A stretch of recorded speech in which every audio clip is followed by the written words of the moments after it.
కూటమి ప్రభుత్వ పాలనకు ఏడాది పూర్తయిన సందర్భంగా క్రోసూరులోని ఎన్టీఆర్ గారి విగ్రహం వద్ద కేక్ కట్ చేసి శుభాకాంక్షలు తెలిపిన పెదకూరపాడు ఎమ్మెల్యే భాష్యం ప్రవీణ్ గారు. టుడే టీవీ ప్రతినిధి దుగ్గి నాగేశ్వరరావు. గత 5 ఏళ్ల అంధకారాన్ని తొలగించి ప్రజలు ఇచ్చిన స్పష్టమైన తీర్పుతో కూటమి అధికారంలోకి వచ్చిందన్న ఎమ్మెల్యే. ఈ ఏడాది కాలంలో సీఎం చంద్రబాబు నాయుడు గారి దిశానిర్దేశంలో రాష్ట్ర అభివృద్ధికి పునాదులు వేశారన్న ఎమ్మెల్యే.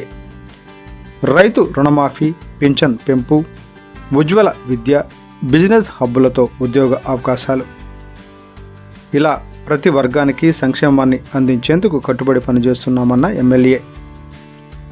పెదకూరపాడు నియోజకవర్గంలో కూడా అభివృద్ధి స్పష్టంగా కనిపిస్తుందన్న ఎమ్మెల్యే. నియోజకవర్గంలో 84 కోట్ల అభివృద్ధి పనులు చేస్తామన్న ఎమ్మెల్యే. యువతకు స్కిల్ డెవలప్మెంట్ కేంద్రాలు, ఆరోగ్య రంగంలో మెరుగైన వసతులు కల్పిస్తున్నామన్న ఎమ్మెల్యే.